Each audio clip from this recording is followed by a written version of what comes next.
Tuh, Bicep, char banana, char banana.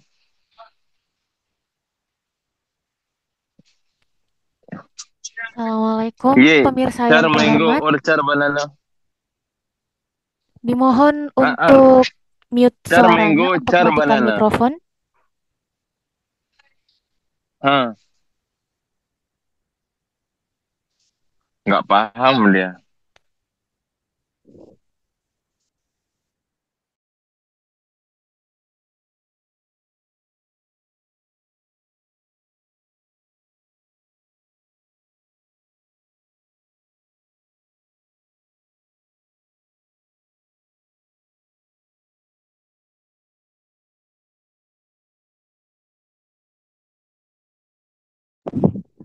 Baik, sebelum kita mulai, kepada para hadirin yang sudah memasuki ruangan Zoom, diharapkan untuk mematikan mikrofonnya karena sebentar lagi kita akan mulai.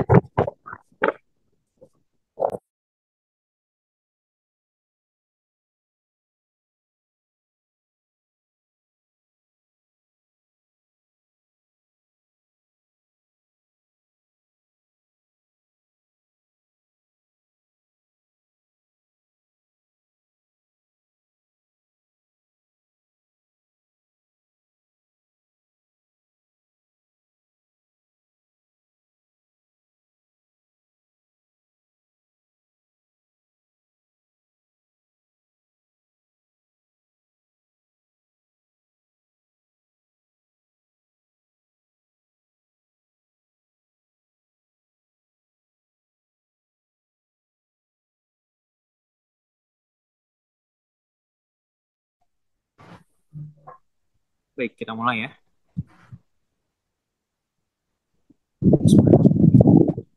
Yang kami hormati, Koordinator Perhimpunan Pelajar Indonesia Dunia Kawasan Timur Tengah dan Afrika, Mas Ahmad Dailami Fadil.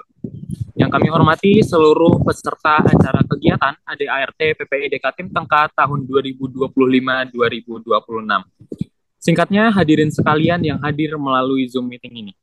Assalamualaikum warahmatullahi أعوذ wabarakatuh. بالله من الشيطان الرجيم.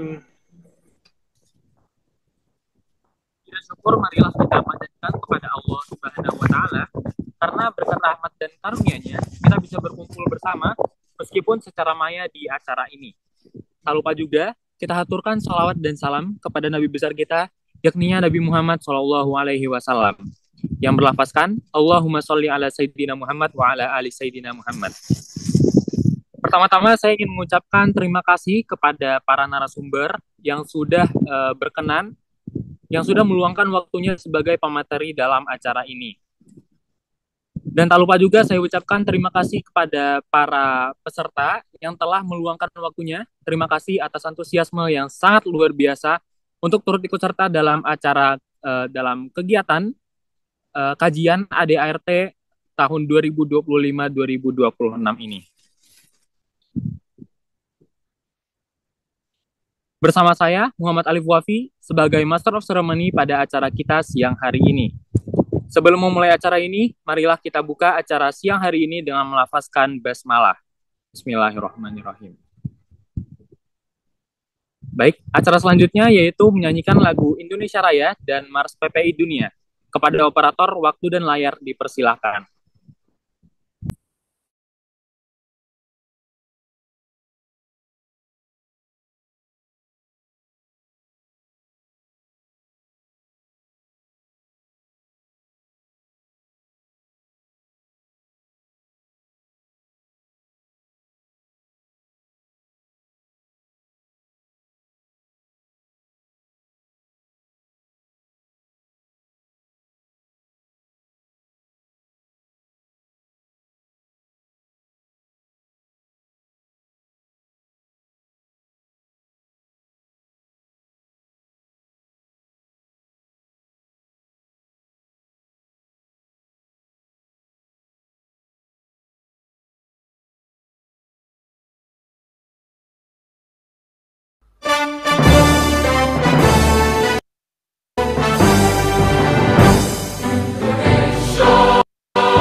berbicara.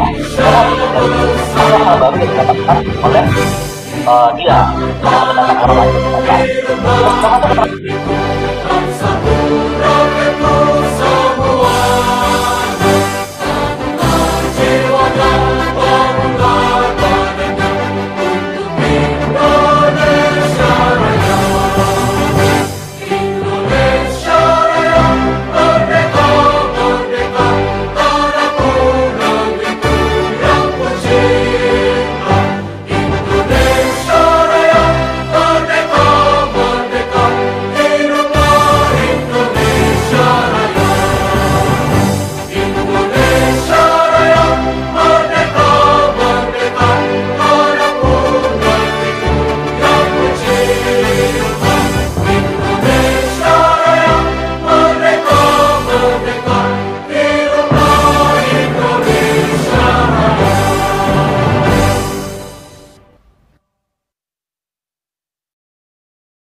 Perhimpunan Pelajar Indonesia, putra-putri terbaik bangsa, berdedikasi membangun negeri, menuntut ilmu dan berprestasi. PPI Dunia kobarkan semangat, meraih mimpi dan cita-cita. PPI Dunia teruslah berkarya, menginspirasi, memotivasi.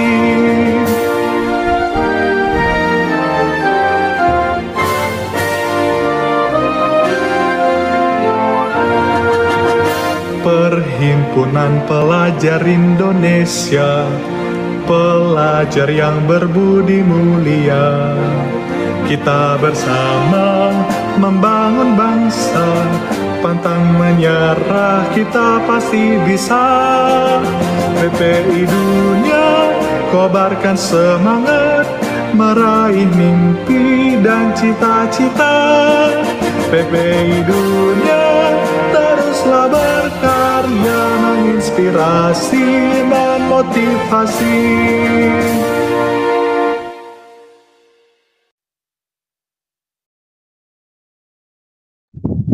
Baik, terima kasih kepada operator. Acara selanjutnya yaitu sambutan yang akan disampaikan oleh Ketua Umum Tim Ad Hoc Pemira kepada Saudara Sigit Abi Suprapto. Kami persilakan.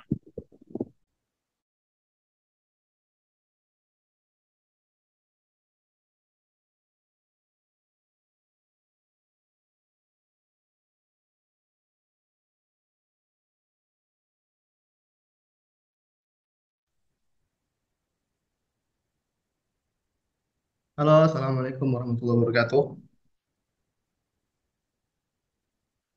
Kedengaran ya Mas Alif, Mas Eka? Kedengaran suaranya ya? Kedengaran, Mas? Bismillahirrahmanirrahim. Alhamdulillah wassalatu wassalamu ala asyrofil anbiya'i wal mursalin wa ba'du. Pertama-tama berikanlah kita panjatkan puji pada hadir pada Allah Subhanahu wa taala dan yang telah memberikan kita kenikmatan keudahan sehingga kita bisa berkumpul pada hari ini. Kemudian dan salam kita beri kepada Nabi Muhammad SAW. Kemudian para pemateri kita, Mas Imam Fahrud sudah berada di Zoom. Terima kasih Mas Imam waktu dan kesempatannya.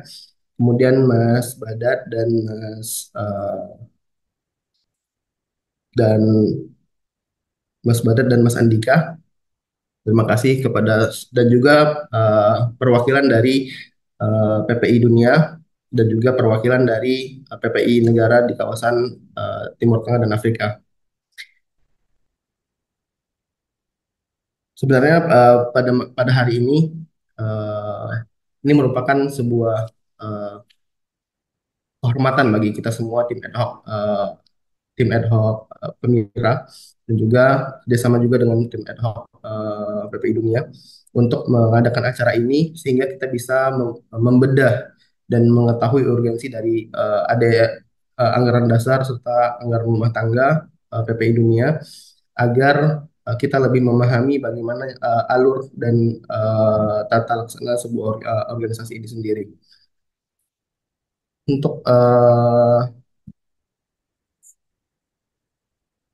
kemudian teman-teman yang telah datang kami ucapkan terima kasih dan eh, Malaysia-Malaysia yang di balik layar terima kasih kepada seluruh juhud dan seluruh kesempatan waktunya sehingga kita bisa mengadakan acara ini.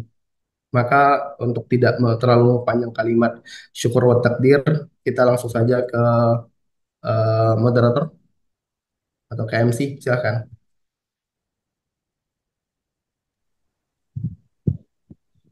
Baik, terima kasih atas sambutan hangatnya dari Saudara Sigit.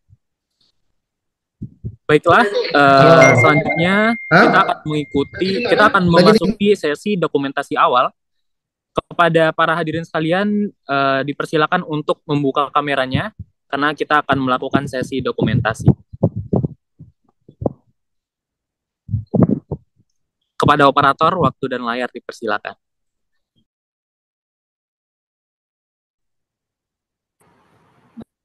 Baik, Kakak MC, terima kasih untuk waktunya. Untuk teman-teman dan rekan-rekan semua, karena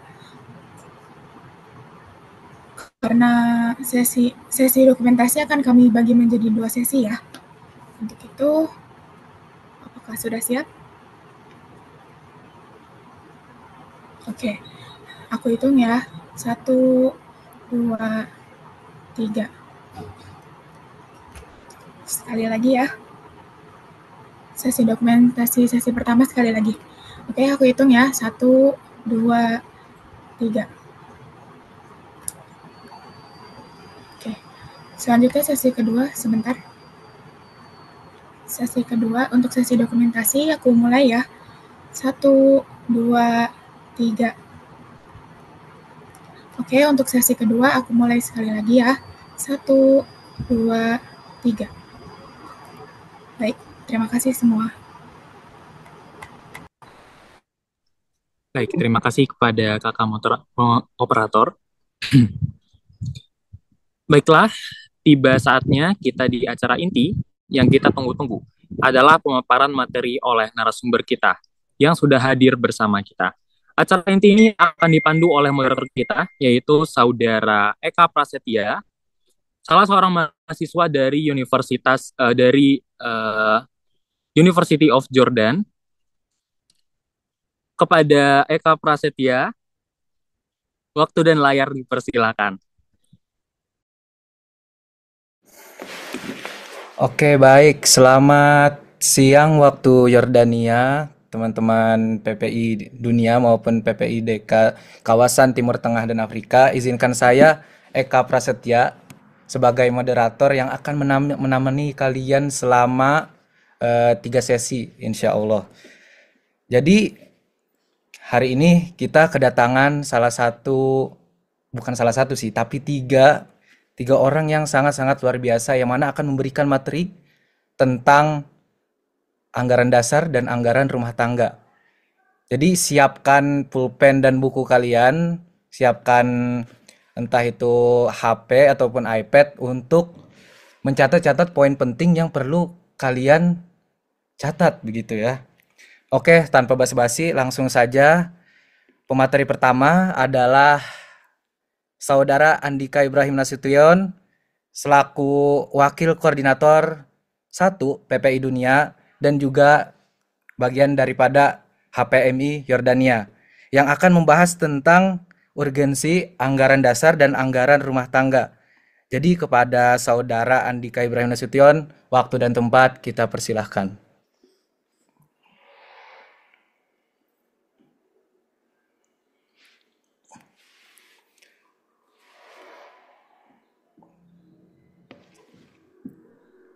Baik, terima kasih saudara moderator, saudara Eka Prasetya. sahabat kami juga di Yordania. Bismillahirrahmanirrahim. Assalamualaikum warahmatullahi wabarakatuh. Selamat siang waktu Jordan kepada rekan-rekan semuanya. Yang saya hormati seluruh ketua PPI negara dari kawasan Timur Tengah Afrika atau perwakilan yang mewakili. Yang saya hormati koordinator dan wakil koordinator kawasan Timur Tengah Afrika periode 2024-2025. Yang saya banggakan juga seluruh teman-teman panitia yang sudah menyiapkan program ini, yang mana program ini yang kita laksanakan 1 kali setahun ya, untuk bagaimana kita bisa memahami apa fungsi ADRT kita, urgensinya seperti apa.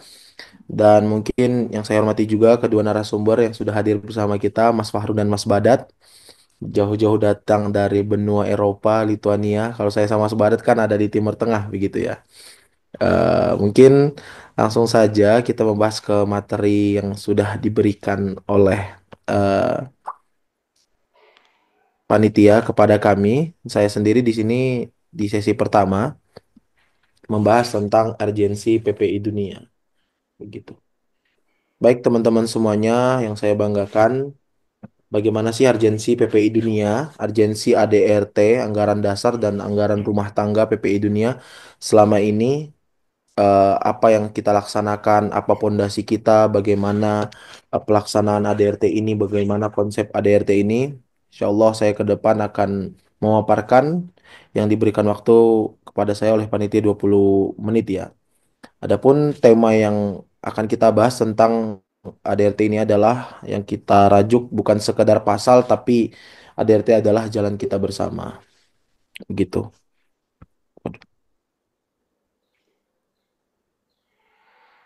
Baik. Urgensi ADRT bagi PPI dunia, ini menurut saya bahwasanya ada 5 pondasi yang harus kita ketahui untuk menjaga keberlanjutan berjalannya roda organisasi ini dan ag- agar berjalan lancar akuntabilitas perjalanan organisasi ini. Yang pertama, ADRT sebagai kompas gerak kita. Bagaimana DRT ini bukan hanya sekedar dokumen, bukan hanya yang sekedar kita bahas, bukan hanya sekedar yang kita tambah, kita kurangin, tapi ini adalah arah gerak kita untuk ke depannya seiring berjalannya waktu. Di zaman ini kira kita semua harus mensinkronisasi pergerakan PPI dunia untuk ke depannya. Yang kedua, memberikan kepastian hukum bagi anggota. Sebagaimana kita ketahui anggota PPI dunia itu ada 66 PPI negara dan juga 3 kawasan PPI dunia kawasan. Bagaimana kepastian hukum bagi para pengurus ataupun anggota yang menjalankan organisasi ini ke depannya begitu. Yang ketiga, menjamin regenerasi dan keberlanjutan. Bagaimana kita nanti membahas pencalonan yang paling dekat ini adalah sebagaimana kita ketahui pada esok hari malam mungkin waktu Indonesia adalah salah satu program kita yaitu eh, terakhir mencalonkan diri sebagai calon koordinator dan juga wakil koordinator kawasan, khususnya di kawasan Timur Tengah Afrika. Jadi teman-teman semuanya, ini adalah salah satu bukti bagaimana regenerasi kita di PPI Dunia Kawasan khususnya ada sudah kita siapkan, sudah kita bahas di ADRT ini begitu. Yang keempat, menyelesaikan konflik dengan hukum. Eh, Kita mungkin saat ini untuk konflik di anggota PPI negara sendiri mungkin tidak ada ataupun belum ada terjadi untuk pada periode ini, tapi sebagaimana kita harus menyiapkan pondasi yang kuat jikalau terjadinya konflik nanti antara PPI negara atau salah satu contoh menghapus PPI negara itu apa sih syarat-syaratnya, bagaimana kita memberikan eh, sanksi kepada PPI negara yang melanggar aturan-aturan yang sudah kita buat oleh anggota seluruh PPI dunia. Yang terakhir, dukungan transparansi dan akuntabilitas. Di sana kita bisa juga akan mendorong transparansi dan akuntabilitas dalam semua aspek organisasi untuk kepercayaan anggota. Oke, selanjutnya urgensi ADRT ini juga mungkin ada alur bagaimana kita menjadi landasan penting bagi organisasi pelajar Indonesia, khususnya di kancah global ya internasional yang mana kita lakukan ini di berbagai negara. Pertama ada landasan organisasi global ini ADRT mungkin dibentuk sebagai landasan ya. Kita sebagai bangsa Indonesia, landasan kita berbangsa Indonesia itu adalah Undang-Undang 1945. Untuk di PPI Dunia sendiri kita punya ADRT, di PPI Dunia dan bahkan GBHO, Garis-Garis Besar Haluan Organisasi, yang mana punya tujuan yang akan memberikan arah yang lebih baik ke depannya. Dan juga koordinasi antar PPI negara itu sangatlah penting untuk menjalankan program-program kerja yang mana dari ADRT ini kita bisa mengkonsep, merancang untuk koordinasi antar PPI negara dan juga kolaborasi baik dari PPI dunia ataupun PPI dunia kawasan dan juga PPI negara. Yang terakhir pengaturan struktur organisasi, ADRT ini juga akan mengatur struktural apa yang akan dijalankan khususnya di PPI dunia dan juga PPI dunia kawasan. Kita ada bagian-bagian yang terpenting yang harus kita jalankan. Kalau emang di PPI Dunia kita sebut direktorat, kalau di PPI Dunia Kawasan Timur Tengah Afrika kita bisa sebutnya sebagai pusat begitu ya.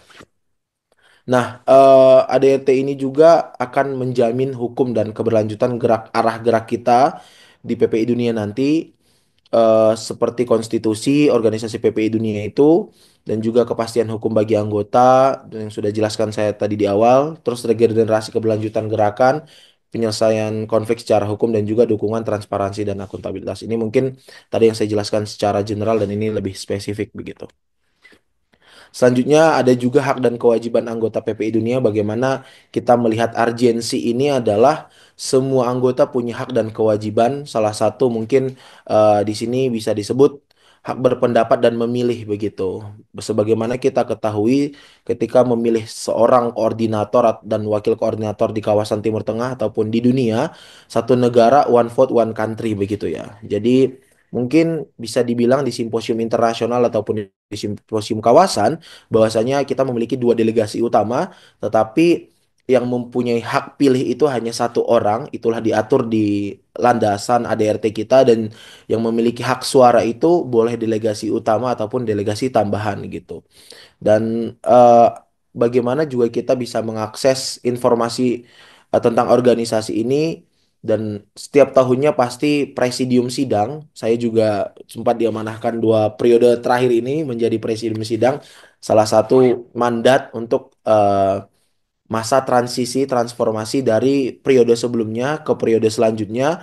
Bagaimana dokumen-dokumen penting seperti mungkin salah satu contoh adalah eh, surat yang menyatakan bahwasanya koordinator terpilih di Hungaria begitu pada saat kemarin. Disitulah tugas seorang Dewan Presidium selaku pimpinan tertinggi di pembahasan Kongres ADRT itu. Disitulah berfungsinya ADRT itu akan menjelaskan bagaimana ke depannya eh, langkah-langkah setelah menjadi koor apa saja yang harus dilakukan seorang koordinator, bagaimana berapa hari seorang koordinator harus menyusun struktural di organisasi tersebut begitu. Dan ada juga perlindungan hak dan konstitusional, sebagai anggota dijamin perlindungan hak konstitusional yang melindungi kebebasan dan hak-hak pribadi mereka begitu. Jadi emang kita juga mungkin kalau di PPI negara sebagai penasehat atau pengarah ataupun kolaborasi non eksternal organisasi kita itu adalah KBRI begitu. Tapi bisa dibilang PPI Dunia ini juga berkolaborasi dengan meminta bantuan juga dengan seluruh KBRI yang ada di negara-negara tempat kita belajar dan juga eh, kementerian-kementerian yang ada di Indonesia. Jadi itu bagaimana landasan ketika kita ada acara, bagaimana kita melihat ADRT ini juga kolaborasi dengan PPI negara dengan mengundang mereka secara terbuka, siapapun yang ingin berbicara, semua punya hak bicara begitu. Berpartisipasi aktif harapannya ketika nanti kita membahas ADRT dan panitia tim ad hoc Pemira dari Timur Tengah Afrika juga bahwasanya sudah menyiapkan Google Form ya yang saya lihat untuk memberikan masukan, saran, kritikan untuk ADRT kita lebih baik lagi. Jadi harapannya kepada seluruh anggota PPI negara memberikan suaranya karena suara kalian menentukan PPI dunia lebih baik ke depannya. Dan yang terakhir menjaga nama baik PPI. Ya mungkin ini adalah salah satu kewajiban yang sangat penting bagi kita menjaga nama baik PPI ke depannya dan juga menciptakan citra positif dan reputasi organisasi di masyarakat. Pasal-pasal salah satu ini contoh ya pasal-pasal penting dalam ADRT, yaitu kita coba menggali urgensi pasal-pasal dalam ADRT PPI Dunia untuk reformasi dan tata kelola.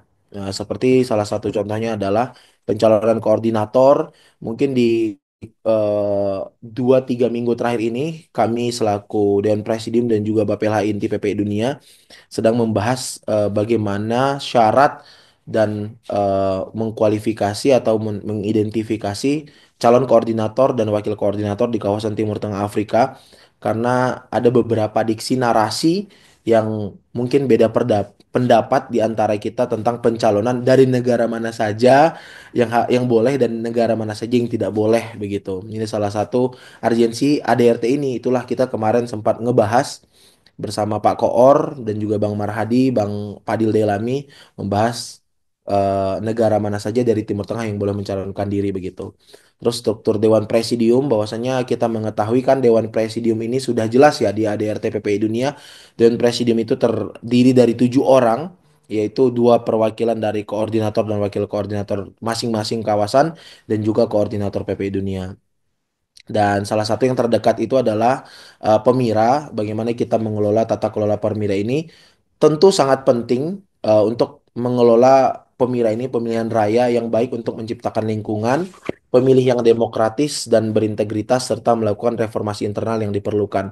Jadi Pemira ini juga bisa dibilang adalah salah satu badan yang sangat penting untuk masa transisi dari periode sebelumnya untuk periode selanjutnya.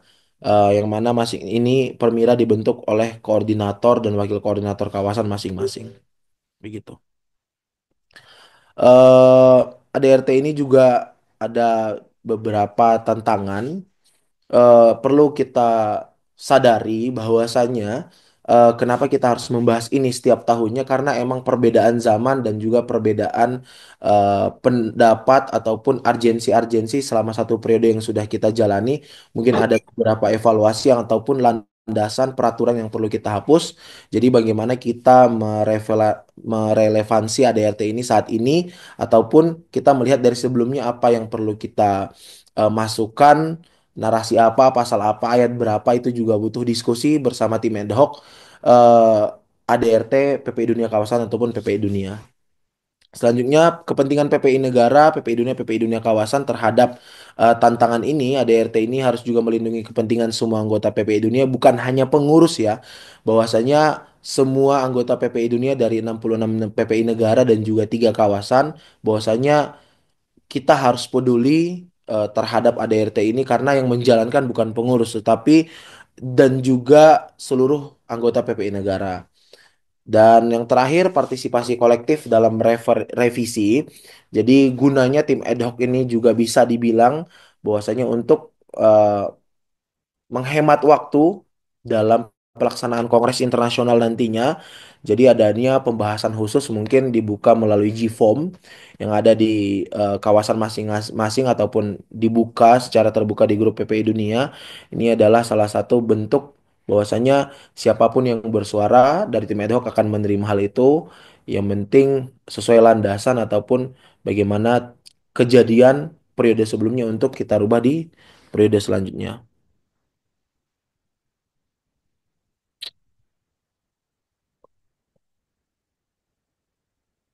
Baik, selanjutnya eh, penguatan ADRT ini juga mungkin butuh yang namanya beberapa komponen ya, seperti stabilitas, rasa kepemilikan, dan juga kesadaran konstitusional. Jadi memahami pentingnya ADRT ini mungkin menciptakan daya stabil yang sehat dan juga yang kuat begitu ya. eh, Teman-teman melihat ADRT ini banyak sekali mungkin yang tidak mengetahui betapa pentingnya ADRT ini bagi kita sebagai anggota PPI Dunia ataupun pengurus di PPI Dunia. Bisa dilihat ketika kita mengetahui urgensi ini adalah munculnya rasa kepemilikan kita juga sebagai pengurus di organisasi ini dan juga akan membangun kesadaran terhadap konstitusional kita diantaranya untuk mendukung terbentuknya budaya organisasi yang sehat dan secara akuntabilitas juga secara bisa dibilang untuk mentransparansi seluruh laporan yang ada begitu.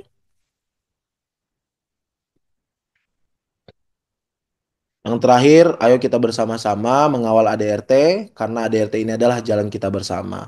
Penting pemahaman dan pengawalan ADRT ini bagi PPI Dunia untuk lebih inklusivitas dan juga relevansi ya. Teman-teman, jangan biarkan ADRT kita dirubah dengan semena-mena, tapi berusahalah kita akan diskusi memberikan pandangan secara personal ataupun dari negara kita masing-masing karena pemahaman ADRT ini bukan hanya sekedar dokumen juga, tetapi fondasi untuk membangun dan menjaga hubungan yang harmonis di antara anggota PPI Dunia. Dan juga perlunya pembaharuan yang mana memperbaharui ini biar relevan dan mencerminkan kebutuhan anggota yang beragam untuk masa yang akan mendatang. Dan inklusif dalam ADRT ini adalah inklusivitas harus menjadi prioritas agar semua suara terdengar dan diakomodasi dalam kebijakan organisasi. Dan jangan lupa dikawal terus, khususnya tim ad hoc Pemira, baik itu di 3 kawasan ataupun di PPI Dunia. Mari kita kawal dan jaga ADRT kita. Mungkin dari saya cukup sekian tentang urgensi ADRT PPI Dunia. Terakhir, ayo sama-sama kita perkuat ADRT untuk PPI Dunia yang lebih baik dan juga inklusif. Terima kasih. Saya mau kembalikan ke moderator Mas Eka Prasetya. Oke, teman-teman. Terima kasih kepada saudara Andika Ibrahim Nasution yang sudah memberikan materi tentang urgensinya dan pentingnya kita mempelajari ADART. Begitu ya, teman-teman. Oke, kayaknya udah lengkap ya. Oke, baik teman-teman. Kita kembali lagi. Selanjutnya kita ada sesi kedua, yang mana akan fokus ke anggaran dasar. Dan ini akan dibimbing oleh Mas Iman Fahru Syuhada yang sebagai tim ad hoc ADRT tahun 2023-2024. Dan beliau ini berasal dari PPI Lituania. Jadi untuk Mas Iman, waktu dan tempat kita persilahkan. Oke, ini berarti saya yang jelasin ulang ya. Saya kira tadi sudah dibagi ke breakout room, itu kita menjelaskan Iya, Mas Iman, anggaran ini dasar. buat supaya yang lain supaya tahu juga gitu. Oh, Oke. oke, nggak apa-apa. Saya jelaskan ulang.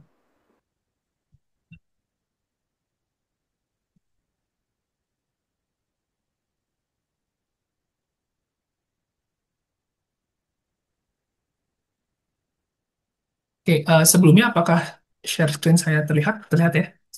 Terlihat Mas.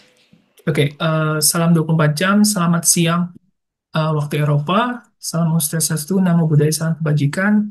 Perkenalkan, saya Iman Faruk Syuhada. Di sini akan membahas mengenai anggaran dasar PPI Dunia.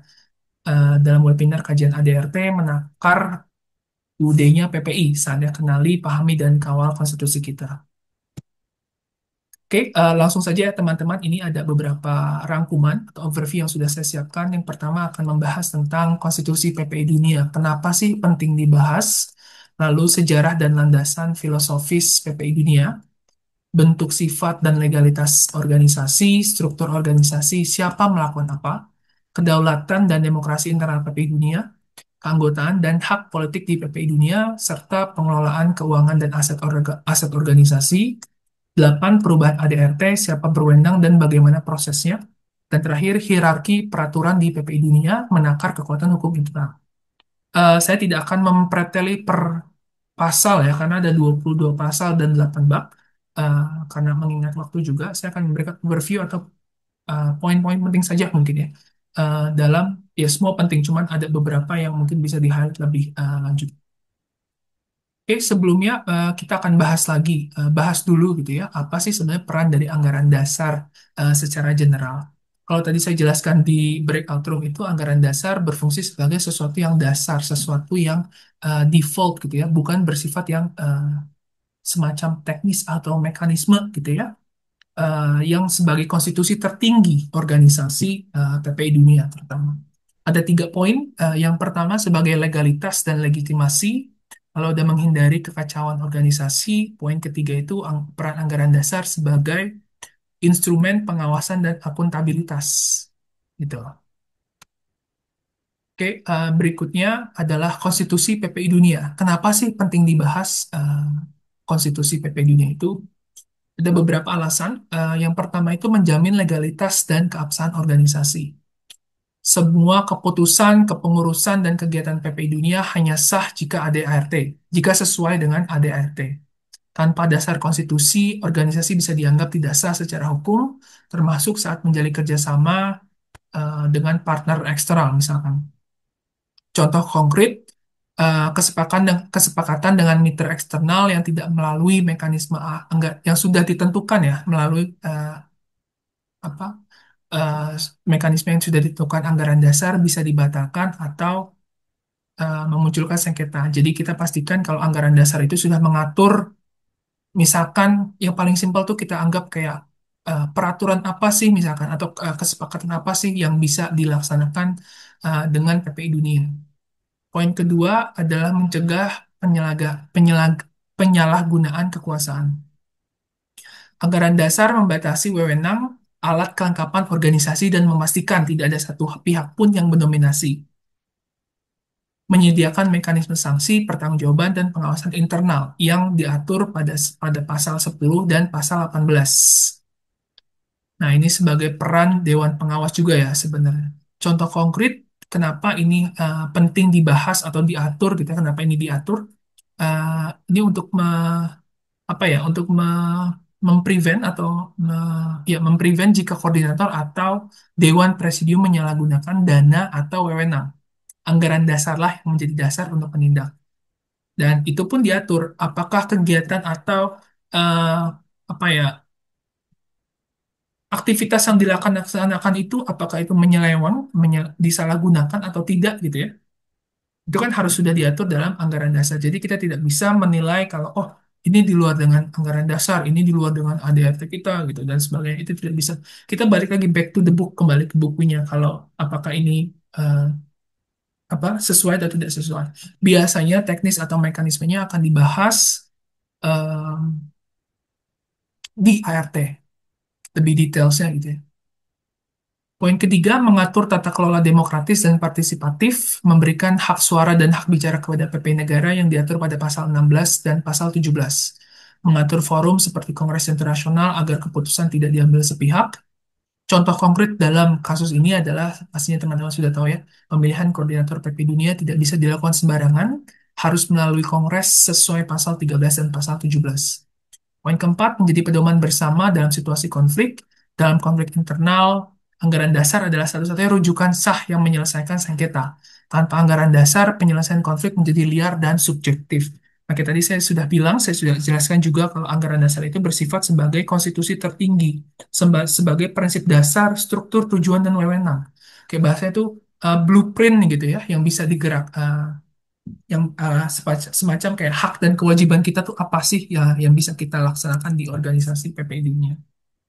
Dan ini bersifat biasanya normatif, karakteristik itu normatif, prinsipil dan tidak terlalu fleksibel sebenarnya kalau anggaran dasar. Dibandingkan dengan ART. ART itu lebih ke operasional, rinci, dan fleksibel sebenarnya. Lalu kalau perubahan itu hanya dapat diubah di Kongres Internasional dengan persetujuan 2/3 dari anggota ya, yang sudah diatur pada pasal 20 itu. Dan hierarki hukumnya nanti juga saya akan bahas hierarki peraturan itu lebih tinggi dari ART yang diatur pada pasal 13 dengan tujuan generalnya yaitu menentukan arah dan identitas organisasi itu sendiri. Oke, di sini saya akan coba mengoverview beberapa pasal, tapi kalau dirasa waktunya tidak cukup, saya akan mungkin skip beberapa ya. Dan ini kita tidak akan membahas semua, tapi general-general saja. Definisi dan landasan PPI Dunia itu pasal 1 sampai 3 bernama Perhimpunan Pelajar Indonesia Dunia, PPI Dunia berbentuk konfederasi antar PPI negara di luar wilayah NKRI. Jadi saya juga sudah jelaskan maksudnya berarti kalau ada kita menemukan misalkan PPI Bogor, PPI Semarang, PPI Bali dan sebagainya itu tidak sah ya. Karena secara landasannya itu dibentuk hanya untuk di luar wilayah NKRI. Sifat organisasinya itu sebagai independen, terbuka, akademis, demokratis, kekeluargaan, sesuai dengan nilai Pancasila dan UUD 1945. Dasar hukumnya berdiri dengan Akta Pendirian Badan Hukum Nomor 2 tanggal 4 Juli 2020.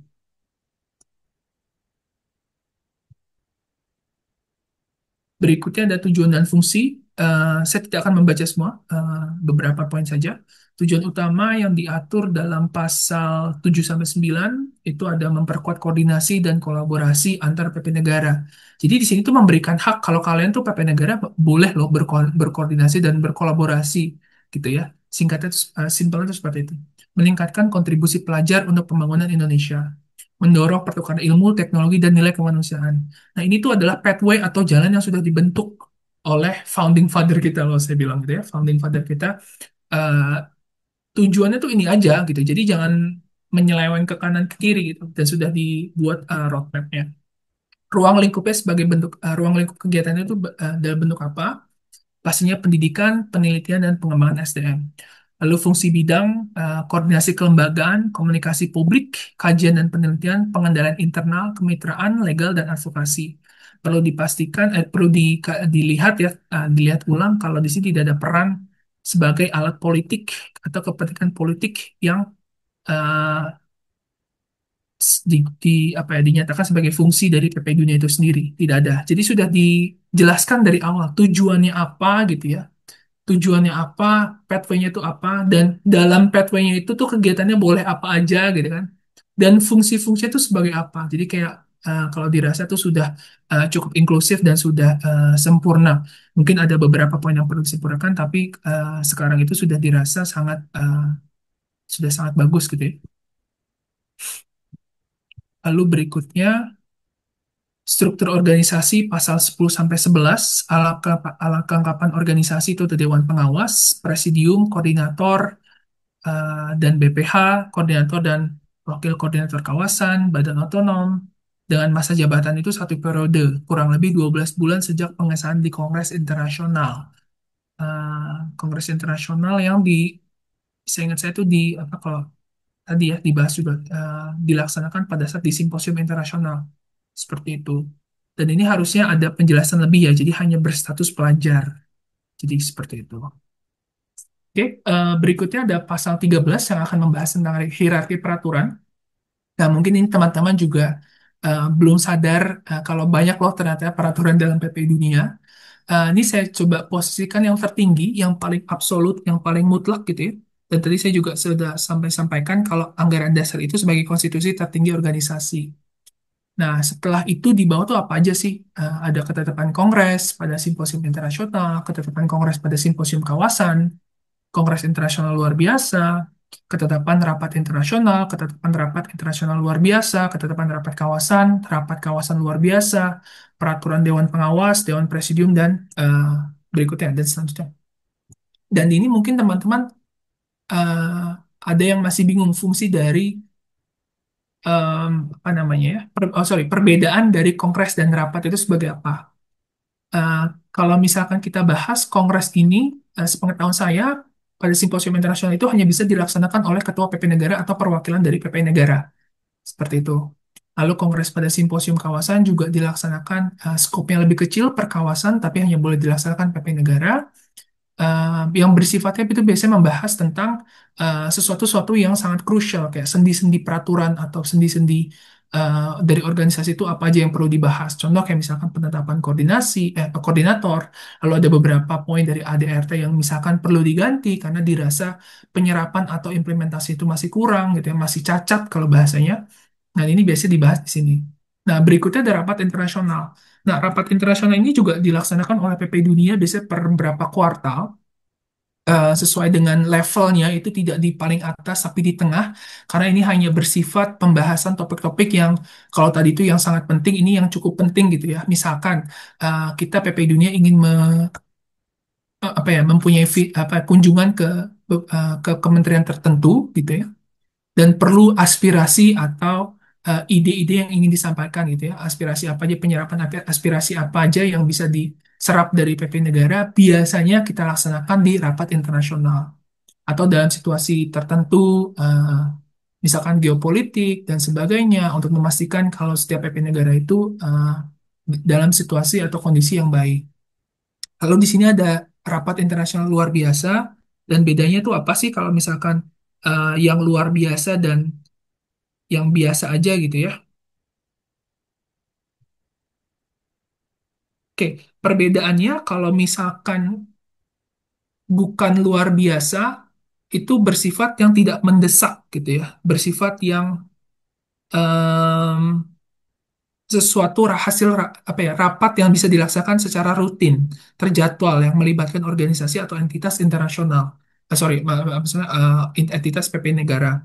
Dan ini sih biasanya bertujuan dalam membahas agenda umum, evaluasi program kerja, pemilihan kepengurusan, penyusunan kebijakan jangka panjang, dan lain-lain. Karakteristik itu biasanya diselenggarakan dalam secara berkala. Jadi kalau saya bilang PP Dunia biasanya berapa per kuartal gitu ya, setiap tahun atau setiap beberapa bulan gitu, dan itu sudah terjadwal. Dan bedanya dengan yang luar biasa itu mempunyai situasi khusus, mendesak atau darurat. Tujuannya menyikapi keadaan luar biasa seperti konflik internal, perubahan mendadak dalam kepengurusan, krisis kebijakan, atau hal-hal yang tidak dapat ditunda hingga rapat rutin berikutnya. Seperti itu. Oke, berikutnya ada keanggotaan yang dibahas dalam pasal 14 sampai 16. Anggota PPI Dunia itu adalah PPI negara yang terdaftar dan menyetujui ADRT. Hak anggota apa saja? Tadi Tum Andika juga sudah jelaskan ya. Hak suara, berinformasi, perlindungan, dan pengusulan jabatan.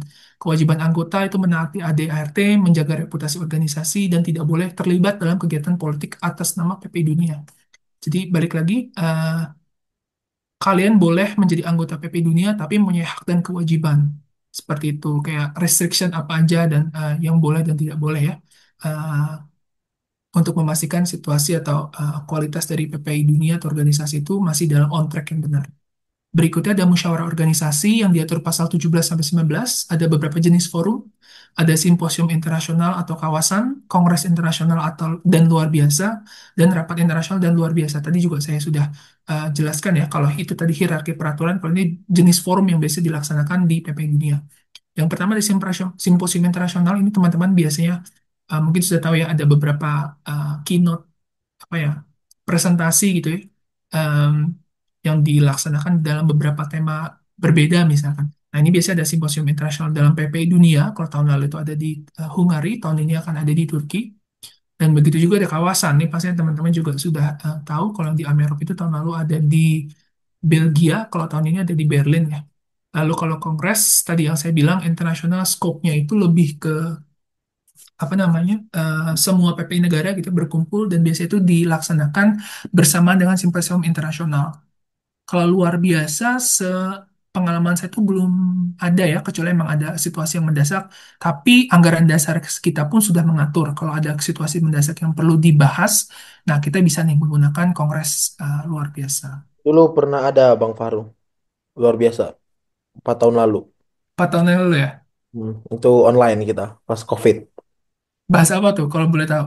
Oke, salah satu permasalahannya adalah seorang mm, ma, eh, balon bakal calon koordinator itu Hmm? terafiliasi oleh salah satu partai di Indonesia dan ada bukti bahwasannya dia ada di SK tersebut. Terjadilah kongres. Hmm. Itu berarti seluruh PPI negara kumpul gitu ya? Ya, untuk bisa Hmm. dibilang untuk mengesahkan dia sah nggak jadi calon atau enggak begitu. Dan biasanya balik lagi kan ke anggaran dasar kita menyebutkan seperti apa gitu kan. Iya, betul betul. Hmm. Ya, oke. Saya lanjut ya. Di prinsip pengambilan keputusan, itu pemufakatan atau musyawarah. Jika tidak tercapai, biasanya voting mayoritas itu di atas dari jumlah, atau sorry, setengah dari jumlah peserta. Misalkan kalau ada 20, ya voting mayoritas itu 11 gitu kan. Di atas 10 gitu. Oke, berikutnya saya akan menjelaskan tentang keuangan dan kekayaan yang diatur pada pasal 18 dan 19. Prinsip pengelolaan itu pastinya transparan, akuntabilitas, efisiensi, dan prudent. Penggunaan kekayaan itu untuk kesejahteraan anggota dan kegiatan organisasi. Pertanggungjawaban wajib dilakukan secara kolektif. Dan biasanya teman-teman juga mungkin tahu ya, di PP negara, kawasan, dan dunia, itu biasanya setiap di akhir kepengurusan akan ada dilaksanakan LPJ, uh, laporan pertanggungjawaban ya, di mana kita akan menjelaskan semua program kerja apa saja yang sudah dilaksanakan, budget yang dibutuhkan, bahkan alokasi atau approval dari budget itu sendiri. Jadi per detail gitu ya, itu akan disampaikan di akhir kepengurusan. Dan itu pun sudah diatur, sifat-sifatnya sudah diatur, harus transparan, akuntabilitas, dan efisien. Kalau forum audiens itu, merasa kalau oh ini tidak transparansi, itu tidak akuntabilitas dan efisien, itu bisa apa namanya, mengadakan proses, bukan proses apa, protes. Untuk misalkan kalau bahasa kerennya itu diaudit gitu ya. Perlu diaudit nih, misalkan tidak tidak kok kayaknya ada mengganjel atau kayaknya ada ditutupin atau yang apa ini saya ingat banget teman Dika kayaknya di beberapa tahun ya sempat ada drama masalah ini ya. Eh, Sempat ada masalah kalau tidak salah dan itu saya kurang tahu bagaimana menyelesaikan masalahnya. Karena belum belum ada di perdunian PP dunia. Oke, lanjut saja. Perubahan dan pembubaran pasal 20 sampai 21 perubahan ADRT diusulkan oleh tim ad hoc ADRT disetujui oleh Kongres Internasional dengan minimal 2/3 suara. Seperti itu. Jadi teman-teman, tadi ada pertanyaan di breakout room ya. Apakah bisa kita ingin memberikan ide atau perubahan gitu kan, perubahan apa saja yang dirasa ini masih cacat atau tidak inklusif misalkan. Nah, ini mohon maaf karena Kongres Internasional itu hanya berlaku untuk ketua PPI negara atau perwakilannya. Salah satu caranya adalah teman-teman menyampaikan ke perwakilan negara PPI negara tersebut gitu dan akan disampaikan di Kongres Internasional. Dan itu pun juga akan diusulkan oleh tim ad hoc. Jadi tidak semena-mena apa ya namanya. Jadi tim ad hoc ini akan memimpin gitu ya sebenarnya. Dan itu akan menanyakan lagi ke forum apakah uh, poin tersebut, poin pasal atau bab tersebut itu dirasa sudah baik dan sudah cukup sudah bagus gitu ya, apakah masih ada kecacatan. Dan itu akan diusulkan oleh tim ad hoc pada saat Kongres Internasional. Berikutnya ada pembubaran organisasi harus melalui Kongres Internasional atau luar biasa yang disetujui oleh 2/3 dari jumlah anggota. Oke, tanpa apa ya, karena saya sudah selesai juga, sebelum saya menutup presentasi mengenai anggaran dasar, ini ada quote yang sudah saya siapkan. ADART adalah fondasi dari setiap organisasi. Menjaganya bukan sekedar formalitas, tapi bentuk tanggung jawab atas integritas, arah, dan masa depan bersama. Oke, terima kasih. Cukup sekian dari saya mengenai penjelasan atau overview dari anggaran dasar PPI Dunia sendiri. Terima kasih. Oke, terima kasih Mas Iman ya untuk materinya yang sangat-sangat berisi sekali dan kita di akhir-akhir dapat quotes ya. Keren banget emang Mas Iman ini penyampaian materinya dan tadi ketika di breakout room juga sangat-sangat seru ya, banyak yang nanya juga. Nah, kita lanjut saja ya ke acara selanjutnya yaitu sesi ketiga. Dan kali ini kita bakalan ngebahas tentang anggaran rumah tangga. Kan tadi sesi kedua kita anggaran dasarnya, yang ketiga ini kita membahas anggaran rumah tangga. Yang mana akan disampaikan oleh saudara kita Muhammad Badat Alauddin. Yang beliau Kepala Bidang Hukum dan ADRT PPI Dunia tahun 2024-2025. Dan beliau ini juga salah satu anggota dari PPMI Pakistan. Oke, kepada Mas Badat, waktu dan tempat aku persilahkan. Baik, terima kasih Mas Eka atas kesempatannya. Baik, mungkin yang saya hormati ya, rekan-rekan panitia dari PPDK, yang saya hormati Tum Andika, ada Tum Iman Fahru, Kak Fahru, Kak Andika, kawan-kawan kami di PPID ya, Bang Andika, segar selalu Bang Andika. Dan juga rekan-rekan semua yang mungkin saya mana belum banyak kenal nih. Oh ada Pak Dailami juga, ada Pak Dailami dan juga kawan-kawan yang lain. Sebelumnya tadi saya minta maaf belum bisa ikut tadi breaking room-nya ya teman-teman. Nah, tadi kebetulan juga ada tabrakan dengan agenda lain di sini. Tapi untuk ini semoga saya mau coba maksimalkan, semoga tidak mengganggu esensi dari acara ini, diskusi dan juga saling menambah wawasan dan juga implementasi terkait ADART, terutama saya yang dapat tugas untuk membahas ART ya. Mungkin tadi saya sudah share PowerPoint saya ke ke admin atau kepada hostnya, mungkin boleh dibantu kakak hostnya. Tadi si Inas tadi yang saya share sama siapa?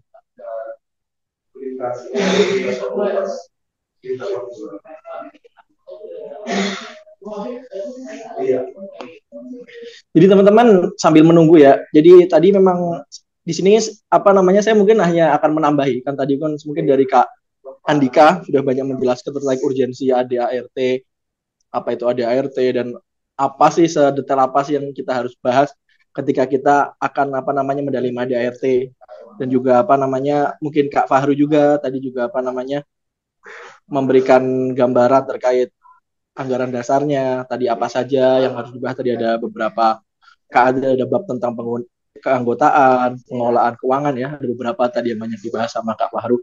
Nah, kalau untuk saya mungkin karena saya membahas terkait anggaran rumah tangga ya, jadi saya akan fokusnya hanya kepada kebutuhan yang bersifat lapangan.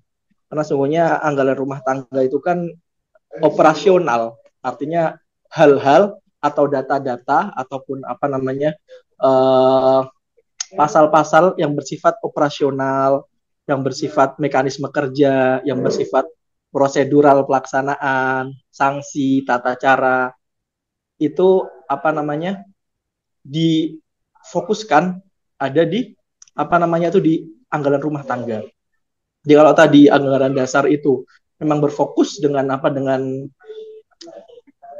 aturan umum yang membawahi sebagainya. Nah, aturan khususnya setiap ya pasal-pasal khususnya itu dijelaskan di anggaran rumah tangga.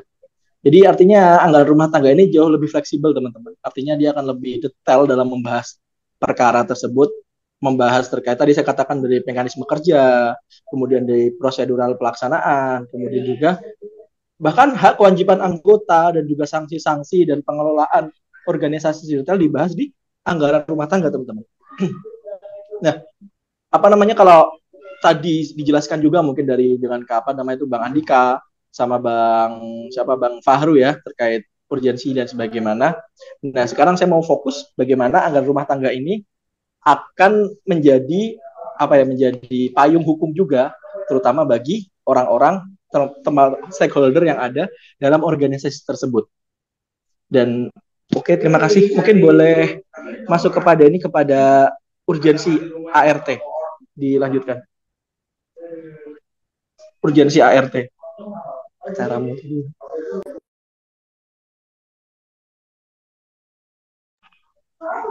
Baik, terima kasih. Nah, tadi kan saya jelaskan apa sih ART itu gunanya. Nah, ART memberikan aturan rinci tentang tata cara kerja sehari-hari, sehingga setiap anggota memahami prosedur yang harus diikuti. Dengan adanya ART, organisasi dapat berjalan lebih tertib dan lebih sistematis tanpa kebingungan dalam pelaksanaan kerja. SOP dan sebagainya akan banyak dijelaskan dalam ART. Kemudian selanjutnya, ART, dulu pertama kali saya ingat ART, saya juga dulu pertama kali mengingatnya ART itu asisten rumah tangga. Kok pertama kali saya tahu ya ada ART. Ada apa hubungannya sama rumah tangga? Pertama kali saya masuk organisasi dan mulai aktif ya, masih maba lah. Tapi saya nggak tahu, akhirnya saya tahu itu adalah anggaran rumah tangga yang benar-benar sama ada rumah tangganya sih. Seperti itu. Nah, ART membantu menjaga stabilitas dan keberlanjutan organisasi. Aturan yang jelas mengenai keanggotaan, mengenai keputusan, mekanisme penyelesaian konflik internal bisa dijelaskan juga ya. Yang ketiga, ART berperan meningkatkan efisiensi dan efektivitas kerja organisasi dengan prosedur yang terstruktur. Setiap anggota dapat menjalankan tugasnya dengan lebih optimal. Hal ini memungkinkan organisasi mencapai tujuan. Nah, ini urgensi, artinya kenapa sih ART itu benar diperlukan? Tadi kalau dijelaskan ada anggaran dasar. Nah, ART tadi menjelaskan terkait mekanisme kerja. Mekanisme kerja itu dijelaskan di ART, gitu teman-teman. Boleh dilanjut Kak? Nah, lanjut lagi. Lanjut, satu lagi. Satu lagi Kak, maaf. Boleh sekali lagi? Fungsi ART, baik. Terima kasih, maaf, fungsi ART. Balik fungsi ART tadi. Nah, ini teman-teman. Kalau tadi urgensinya atau tujuannya, sekarang fungsinya. Nah, tadi menjabarkan tata cara operasional organisasi. ART juga mengatur mekanisme pengambilan keputusan. ART menentukan prosedur pelaksanaan program kerja. ART menyusun aturan keanggotaan dan sanksi organisasi. ART membantu organisasi beradaptasi dengan perubahan tanpa melanggar anggaran dasar. Nah, ini fungsi dari kenapa sih ART itu dibentuk dan apa saja yang akan dibahas nanti ketika teman-teman mendiskusikan ART, teman-teman. Nah, makanya biasanya malah yang lebih kalau ya pengalaman, terutama ketika teman-teman nanti menjadi tim ad hoc dan juga akan banyak berdiskusi, itu yang panas itu kebanyakan di ART karena itu berhubungan dengan mekanisme pengambilan keputusan, mekanisme kerja. Kalau anggaran dasar biasanya karena dia umum, jadi biasanya mereka tidak akan terlalu fokus kepada mekanisme. Akhirnya biasanya kalau di dalam sidang ya, di dalam kongres itu anggaran dasar itu banyak yang setuju lah karena tidak banyak menimbulkan perbedaan pendapat. Tapi kalau kita sudah bahas ART, mungkin kawan-kawan yang pernah kuliah di Indonesia sebagainya itu nggak jarang itu namanya gebrak meja, habis itu lempar kursi ya, yang kita lihat sebagainya. Ketika ada perbedaan pendapat di dalam ART, artinya ART sangat-sangat sensitif. Nah, disitulah kenapa ART ini kita harap ketika teman-teman ingin meneliti atau ingin membahas atau mendiskusikan harus dilihat dengan sangat-sangat jeli. Terutama nanti ketika teman-teman yang menjadi tim ad hoc ya, teman-teman menjadi tim ad hoc dari kawasan sebagainya, tolong di ART ini benar-benar diperhatikan pasal-pasalnya, terutama redaksi-redaksinya. Biasanya perubahan redaksi, bahkan perubahan redaksi sekecil apapun itu kadang-kadang dipermasalahkan di sidang. Ada beberapa perubahan redaksi, penggunaan redaksi. Pernah ketika itu ada redaksi yang mengatakan bahwa PPI, saya ingat kalau nggak salah 2 tahun lalu ketika menjadi ad hoc atau tahun lalu gitu. Ketika itu kita tuh rapat sampai 1 jaman gara-gara membahas bahwa PPI itu hanya untuk mahasiswa atau sama anak-anak SD SMP. Karena ada di beberapa negara seperti di Saudi, di Jepang, di mana ya. Itu anak-anak SMA itu sudah dewasa ya, sudah bisa berorganisasi gitu. Dan mereka interest untuk masuk kepada PPI. Nah, itu di anggaran dasarnya terlibat sekali ketika itu. Itu agak dalam. Bahkan apalagi ketika anggaran dasarnya disetujui Persatuan Pelajar Indonesia, karena definisi pelajar itu apakah hanya khusus mahasiswa ataukah masuk kepada detailnya semua pelajar, bahkan anak-anak SMP SMA. Ketika anggaran dasar disetujui, oke, semuanya bisa masuk ke ART-nya lebih ribet lagi karena ada beberapa negara mereka tidak setuju memasukkan, kan ada ART PPI dunia kan menyeluruh seluruh negara di dunia. Artinya ada beberapa negara itu merasa keberatan karena kami tidak mau melibatkan anak SMA karena menurut kami anak SMA itu masih terlalu dini untuk dilibatkan di dalam organisasi secara organisasi ekstra ya. Seperti itu. Nah, itu banyak yang lebih ada detail lah di hal tersebut. Nah, itu bisa menjadi sebuah tantangan buat teman-teman untuk bagaimana membaca ART itu dengan lebih detail, bahkan dari sampai redaksinya dan juga beberapa padanan kata sebagainya itu harus lebih didetailkan lagi. Oke, silakan lanjut Kak. Boleh.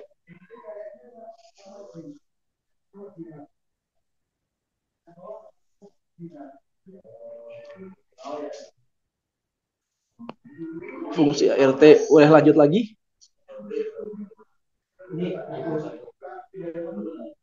Nah, tujuan ART teman-teman, tadi dikatakan definisinya, kemudian ininya, nanti menjabarkan tata cara operasional atau bahkan mengatur mekanisme pengambilan keputusan, menentukan prosedur pelaksanaan program kerja, menyusun aturan keanggotaan dan sanksi, dan membantu organisasi beradaptasi dengan perubahan. Nah, itu yang paling akhir yang memang tadi saya katakan banyak problem ya, itu banyak menjadi konflik itu ketika amandemen organisasi. Biasanya ADART itu yang paling banyak menjadi konflik atau paling banyak panas lah bahasanya.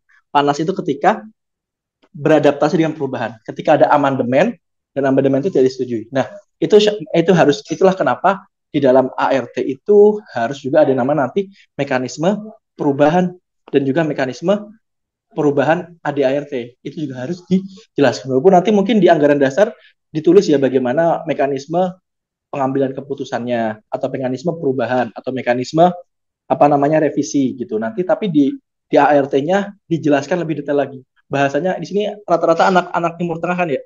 Bahasanya bagaimana usul fiknya itu lebih dimatangkan lagi. Bagaimana apa tadi ya aturan-aturan yang berbicara bagaimana cara kita mengeluarkan hukum, bagaimana cara kita itu apa memasukkan pasal-pasal baru itu lebih didetailkan lagi.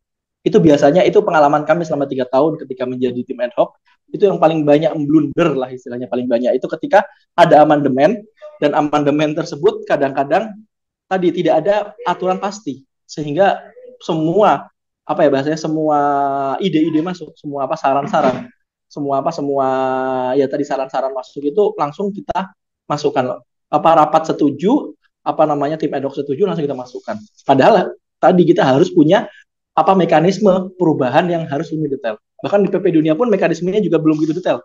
Artinya mungkin nanti ketika teman-teman masuk ke dalam tim ad hoc bisa kalau bisa coba didetailkan lagi supaya tidak mudah, tidak asal merubah. Tadi itu ditanyakan juga sama Bang Andika tadi bahwa perubahan cakor wakoor tadi berubah setiap saat tadi ya.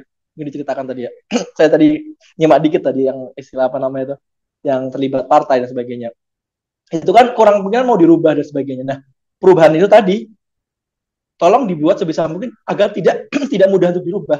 Dengan cara apa? Dengan cara tadi mekanisme perubahannya harus dibuat dengan detail. Semisal contohnya mekanisme perubahan itu mekanisme perubahan pasal itu ketika mendapatkan tanda tangan atau mendapatkan petisi dari minimal 50% dari apa namanya ketua PP negara atau ini semisal atau 25% dari anggota atau petisi dari semua presidium. Hal-hal seperti itu tuh yang membuat tadi kan supaya tadi ada ART itu tidak gampang dirubah. Artinya karena ya kalau dirubah untuk kebaikan itu it's okay ya.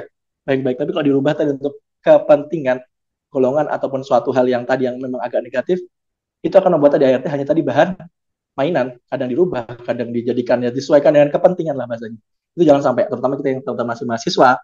Artinya kita coba berusaha lah untuk seidealis mungkin dan bagaimana kita ini berusaha untuk agar wadah hukum atau dasar hukum kita dalam berorganisasi ini benar-benar dasar hukum yang jelas, dasar hukum yang tegap dan berwibawa.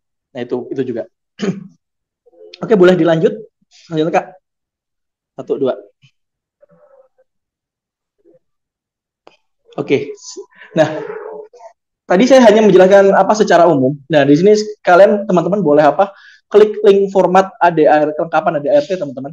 Di sini apa nanti ini kan apa saya akan mencoba untuk berdiskusi ya. Artinya nanti ketika teman-teman apa namanya mau bertanya atau mungkin mau memiliki karena apa namanya saya lebih banyak di lapangan. Jadi untuk menjelaskan tadi saya hanya bisa menjelaskan tidak karena jujur saya basicnya bukan orang hukum dan juga saya pun belajar ada sebagainya itu ketika kita di dalam 3 tahun berpengalaman sebagai apa tim ad hoc dan juga bidang hukum dan ADART tata kelola organisasi. Disitulah akhirnya makanya saya lebih banyak punya pengalaman di dalam lapangan seperti itu. Makanya salah satunya saya siapkan tuh link format kelengkapan ini adalah bagaimana sih ketika nanti ketika teman-teman itu mau menyusun ataupun mau membenahi lah ataupun merevisi ADART tadi. Nah, tadi revisi itu kan tadi pertama harus dibentuk dengan kepentingan ad hoc. Biasanya teman-teman itu di situ ada atau mungkin kakak tadi saya kasih materi ADART mungkin kakaknya di link format kelengkapan ada kayaknya. Nah, itu pertama biasanya kalau ketika kita mekanismenya adalah kita identifikasi dulu apa sih yang harus kita rubah. Jadi tim ad hoc ketika teman-teman ad hoc itu pertama kali bekerja itu identifikasi masalah. Bahkan buat apa namanya apa sih istilahnya namanya draft pembuatan masalah itu. Ada draft yang tulisnya apa namanya tuh identifikasi masalah yang terjadi. Nah, ketika sudah diidentifikasi masalahnya ataupun sesuai dengan kebutuhan organisasi baru, kita buat pasal-pasal yang mengatur. Nah, ketika pasal-pasal itu sudah jadi dan sebagainya, nah, baru kita ajukan kita bentuk namanya tim ad hoc. Nah, ketika tim ad hoc terbentuk, teman-teman, nah, kemudian diajukan perubahan di dalam kongres, entah nanti kongres internasional atau kongres PPDK dan sebagainya gitu ya. Nah, apa namanya? Tapi sebenarnya kalau dalam sisi apa kita kan PPDK pun secara ADRT kan ikut kepada PPI dunia. Artinya perubahan semuanya itu hanya bisa dilakukan atau diselesaikan di Kongres. Dan itu di Turki di bulan Agustus nanti. Selain itu tidak ada yang namanya perubahan ataupun penyusunan. Kalau hanya sekedar kita mengajukan mosi, misalnya mosi tidak setuju, atau kita mosi tidak percaya, atau hanya sekedar mengajukan evaluasi, itu boleh. Atau mungkin mengadakan pernyataan, semisal nanti ada di dalam kongresnya, kongres kawasan, nih punya ada gambaran ada beberapa pasal yang memang yang mohon maaf merugikan kawasan tersebut. Nah kita boleh tuh menyiapkan draft draft identifikasi permasalahan dan juga kita ajukan di kongres seperti itu. Jadi juga tadi revisi itu tidak segampang itu teman-teman. Maka tadi setelah dibahas itu juga harus disetujui oleh 2/3 dari anggota kongres. Kurang lebih 2/3 saya lupa. Nanti mungkin kita bisa baca bareng-bareng, kita ngaji lagi tadi ART-nya. Ada ART-nya. Artinya itu serumit itu bagaimana kita mau merevisi ada ART teman-teman. Nah, di situ pula ketika kita sahkan ada ART pun juga ada ininya juga ada langkah-langkahnya juga teman-teman. Ketika sudah itu dibahas dan sebagainya, baru nanti ketika disahkan pertama biasanya dibacakan di dalam musyawarah internasional. Biasanya di kongres dibacakan, kemudian dalam itu disahkan melalui rapat anggota. Setelah itu disahkan dan diketok palu lah bahasanya, itu baru ADR tersebut dipakai oleh tahun depan. Jadi bukan dipakai oleh tahun ini. Artinya semua yang akan digunakan oleh sampai nanti sampai nanti simposium dan juga kongres, itu yang kita pakai ADART yang kemarin. ADART yang kita rubah sekarang, yang kita diskusikan sekarang, yang kita revisi sekarang, itu kita gunakan untuk simpo tahun depan. Karena ada beberapa orang yang menganggap bahwa kita ngerubah sekarang, kita pakai besok. Ada yang mengatakan seperti itu. Karena ada beberapa yang menemukan case, beberapa ketua pemimpin negara, dia pengen merubah tadi ada beberapa pasal-pasal yang mungkin kurang bisa pas dengan negara mereka ya. Termasuk ada beberapa pengakuan. Kemarin itu yang sempat juga agak, ya ini kita singkat cerita ya, kita sharing ya. Sempat agak ribet atau agak jelimet itu pasal ketika bagaimana PPI Taiwan itu kita ajukan sebagai PPI sendiri. Karena memang secara politik kan Taiwan itu kan adalah negara tersendiri. Cuman dia tidak memiliki KBRI ataupun tidak memiliki kantor kedutaan. Artinya selama dia itu ikut kepada Tiongkok, Taiwan itu tidak bisa maksimal dalam berorganisasi, mengembangkan diri. Yang mana PPI Tiongkok itu PPI yang gede dan luas seperti itu. Di Taiwan itu beberapa kali itu mengajukan untuk menjadi PPI sendiri. Itu pembahasannya itu kemarin termasuk bikin capek ya teman-teman.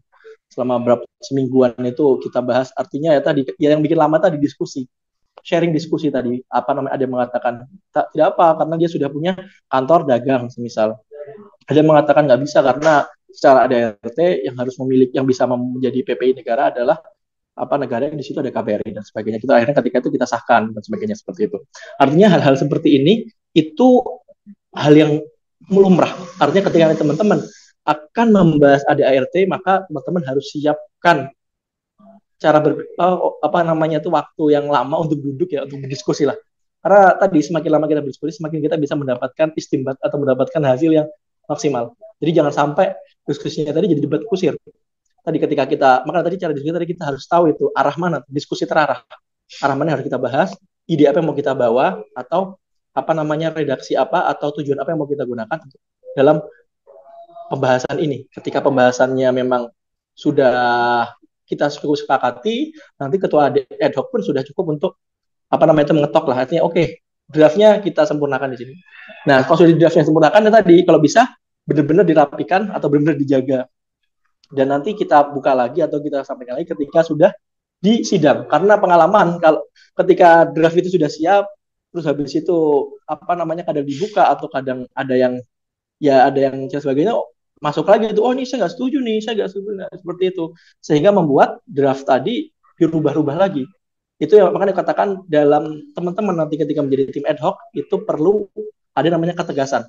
Karena biasanya tadi kita nggak enak tuh sama ketua PPI kita sendiri, sama kawan sendiri, tolong dong ini tuh dirubah, kurang misalnya nih kurang dirubah tuh tidak menguntungkan semisal tidak merugikan PPI kita atau gitu. Tapi Nah, hal-hal seperti itu tuh kadang-kadang terjadi ketika ada detik-detik terakhir, teman-teman. Dan itu kadang-kadang membuat pusing lagi seluruh tim ad hoc-nya atau seluruh apa namanya panitia yang jadi. Jadi kalau bisa bersama ketua dan sebagainya itu ketika memang sudah selesai rapat terakhir itu kalau bisa di keep datanya. Artinya itu kan itu sudah kesepakatan semua ya bahwa ketua sudah diberikan kesempatan untuk apa untuk ruang aspirasi dan juga para masyarakat diberikan kesempatan untuk masyarakat PPI dunia diberikan kesempatan untuk memberikan aspirasinya melalui Google Doc atau melalui apalah caranya nanti.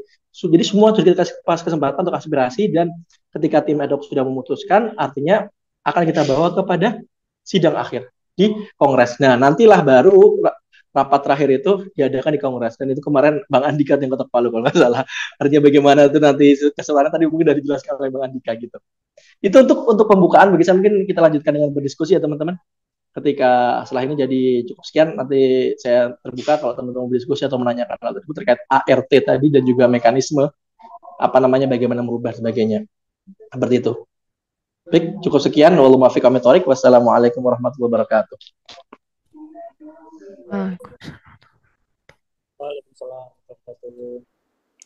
Oke, terima kasih pada Mas Badat udah menyampaikan materi tentang anggaran rumah tangga. Nah, kemarin juga ketemu sama Mas Badat kan, tapi di sesi yang lain. Oke, kita tutup aja ya sesi ketiga dan semua sesi kita udah selesai dari 1 sampai ketiga. Semoga teman-teman masih melek ya, soalnya setelah ini kita ada tanya jawab. Jadi mohon disiapkan pertanyaan-pertanyaannya supaya kita bisa dapat banyak faedah dari pertanyaan kalian. Oke. Kalau begitu saya sebagai moderator mohon maaf apabila ada salah kata atau ada tidak kurang berkenan. Saya tutup sesi kita sesi penyampaian materi dan saya arahkan kembali ke MC untuk memimpin tanya jawab. Kepada Mas Alif dipersilahkan. Baik, terima kasih kepada Mas Eka Prasetya yang sudah memandu acara kita dengan baik ya. Kita sekarang memasuki sesi tanya jawab kepada para hadirin sekalian yang memiliki pertanyaan terhadap materi yang telah disampaikan oleh pemateri kita tadi. Silakan untuk raise hand atau bisa ketik di kolom komentar, di kolom room chat. Dan mungkin bisa sertakan alamatnya ya. Bisa mungkin jika ingin bertanya kepada 3 pemateri keren kita, ada Mas Iman, Mas Badat, dan juga Mas Andika. Mungkin boleh disertakan alamatnya. Apakah ada dari teman-teman yang ingin bertanya?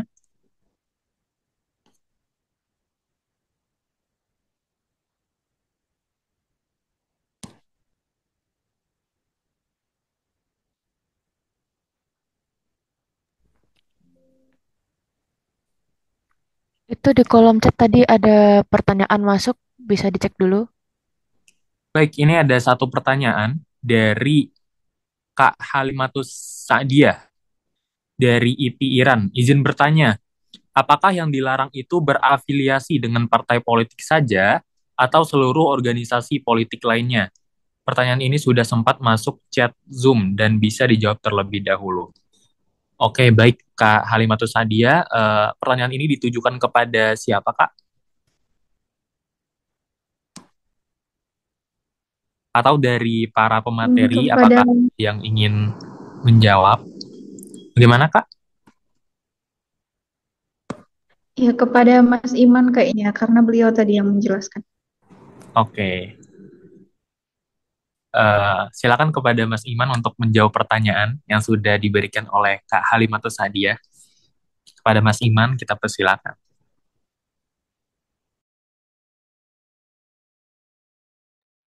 Oke, terima kasih pertanyaannya. Saya sebenarnya berusaha objektif dengan balik lagi ke ADRT kita ya. Kalau misalkan pasal 15 ayat 4 anggaran dasar itu menyatakan kalau Anggota PPI Dunia dilarang membawa nama PPI dalam kegiatan partai politik dan atau afiliasi partai politik untuk kepentingan yang menguntungkan pribadi atau kelompok dan organisasi kejahatan yang bertentangan dengan Undang-Undang Republik Indonesia. Itu untuk anggaran dasar, lalu untuk anggaran rumah tangga, pasal 11 ayat 1, syarat menjadi Dewan Presidium itu tidak tergabung atau terafiliasi dengan partai politik serta afiliasinya gitu ya. Dan ini bagaimana sih kita menginterpretasi peraturan yang sudah disampaikan tersebut? Yang pertama adalah yang dilarang secara eksplisit adalah menjadi bagian dari partai politik. Itu nomor satu. Nomor kedua, berafiliasi dengan organisasi yang menjadi perpanjangan tangan partai politik. Misal, organisasi sayap, simpatisan resmi, dan sebagainya. Yang belum secara eksplisit dilarang itu berafiliasi dengan organisasi politik non-partai. Jadi berafiliasi dengan organisasi politik non-partai seperti misalkan LSM Advokasi Politik, kelompok pressure group selama tidak bertentangan dengan UU RI dan tidak membawa nama PPI Dunia. Jadi harapannya di sini bisa mendapatkan common line atau apa ya, garis tengah gitu ya. Kalau misalkan tidak membawa nama PPI Dunia, secara general harusnya oke gitu ya dan tidak dipermasalahkan. Namun kalau misalkan sudah jelas-jelas itu membawa nama PPI Dunia, tidak ada perizinan, tiba-tiba bawa sendiri dan sebagainya, itu dilarang keras gitu. Dan mungkin ada beberapa catatan penting ya, karena kata yang digunakan adalah partai politik dan atau afiliasinya, maka larangan belum mencakup semua organisasi politik sebenarnya secara umum, kecuali jika organisasi tersebut menguntungkan kelompok tertentu secara politis. Nah, ini coba kita spesifikkan lagi, apakah kelompok tersebut tertentu itu apa ya diuntungkan secara politis gitu kan? Apakah bertentangan dengan UUD atau UU RI atau melibatkan PPI Dunia dalam aktivitas politik praktis? Ini yang kalau pengalaman saya yang paling memungkinkan dan bahkan mungkin contohnya sudah ada tapi saya tidak ingin menyebutkan gitu ya. Eh, saran ke depan menurut saya rekomendasi itu seperti apa? Untuk menghindari multitafsir pastinya ART sebaiknya diperjelas ART-nya. Karena tadi kan Mas Badet juga sudah menjelaskan kalau ART itu lebih fleksibel, kalau anggaran dasar itu tidak fleksibel gitu kan. Nah, ini harusnya diperjelas dengan misalkan dilarang berafiliasi dengan partai politik dan organisasi politik lainnya yang bersifat partisipan misalkan atau bertujuan praktis serta membawa nama PPI Dunia untuk kepentingan politik. Disebutkan aja secara langsung. Namun yang sekarang sudah ada itu masih kalau saya lihat pribadi ya, kacamata saya pribadi itu masih kayak menahan-nahan gitu lah. Masih belum terlalu terkerucut seperti itu.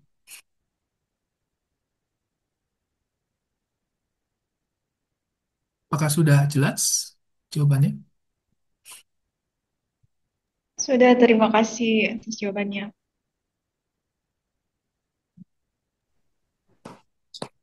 Baik, dari para hadirin sekalian, apakah ada yang ingin bertanya lagi?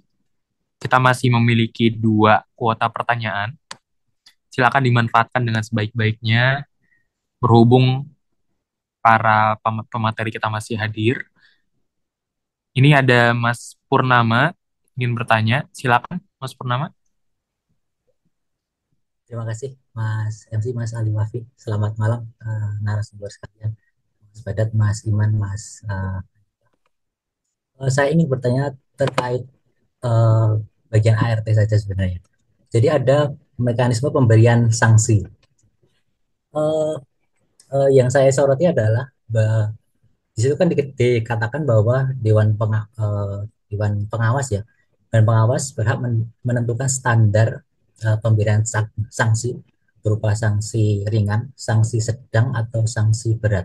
Di situ saya belum belum baca sanksi ringan tuh yang seperti apa, sanksi sedang tuh yang seperti apa, sanksi berat tuh yang seperti apa. Mana pelanggaran yang kita mungkin pertanggung jawabnya hanya minta maaf atau memberikan surat pernyataan saja, atau mana pelanggaran yang kita harus